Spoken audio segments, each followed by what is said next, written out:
All right. So this officer says, "Hey, can we, can we deflate tires?" Basically.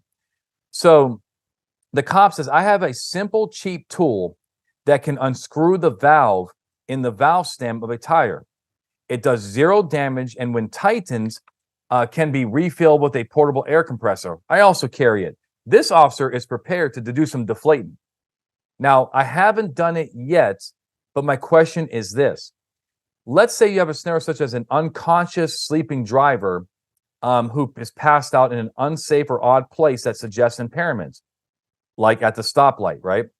Can a tire or two be pre-deflated? What about if there is plain view PC for an arrest as well, such as drugs or paraphernalia in plain view, which would explain why they're passed out? My thought is being there to prevent a dangerous pursuit if they wake up and try to take off. Why not spikes, one might ask? I've heard that sometimes when placed in front of a steel tire, they just get laid over instead of puncturing the tire. All right. So let's first of all, talk about, if this is a search or seizure, right? Do you think that if we purposely deflate a tire, that would be a seizure under the Fourth Amendment? Yes or no? Yeah.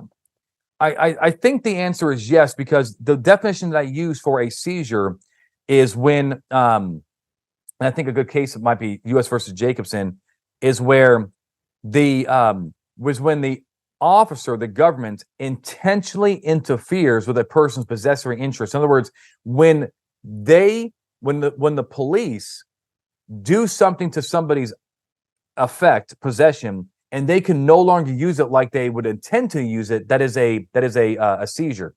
And Gerald says, my agency has a device called a piranha. It's a small pocket-sized spike strip. The tire is deflated when the subject tries to flee, and so forth. Okay, so I think it is a seizure. Now the question is, do we have crew, right? Anytime you have a search or seizure, you want to look at crew. Do you have their consent? Obviously not. Do you have a warrant? Obviously not. I'll do bookends. Do you have a recognized exception?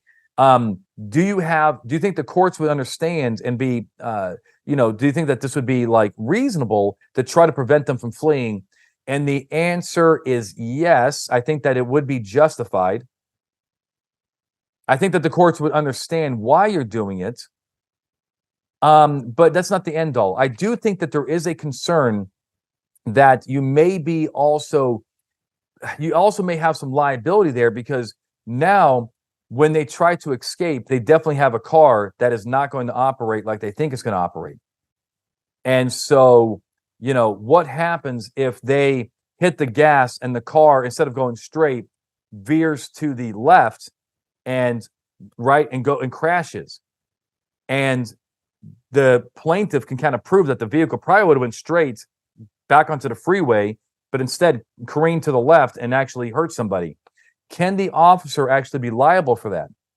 And I think that the answer is yes, right? I mean, at least there can be an argument that there might be, some needless liability there. The thing about spike strips that make things a little differently as well. First of all, the regular spike strips that were issued for pursuits, they deflate the tire very slowly, so it gives the person time to control the vehicle. Now, there are these piranha, I guess, but there are spike strips that deflate the tire immediately. Isn't that kind of doing the same thing? I guess, but maybe that device has been tested, and maybe it has a little bit more, scientific backing about how the car is controlled, and it gives them time to, maybe pull over and so forth. So it's something to consider. Now, me personally, so always piranha the passenger side. So, oh, I see. That's a stop stick device. Interesting.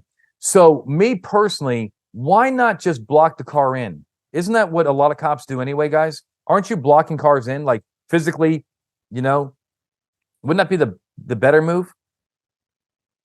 So I don't teach tactics, I teach the law, but I don't know. That's my consideration. I'd rather prevent them, the pinch maneuver and so forth. I'd rather prevent them from leaving in the first place.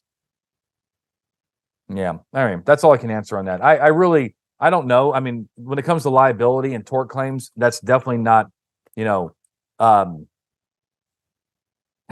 I really don't know what the what the liability could be. I also want cops to consider the department policy and training.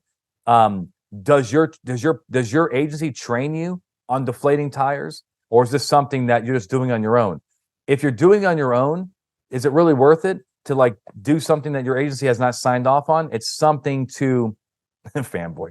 It's something to consider.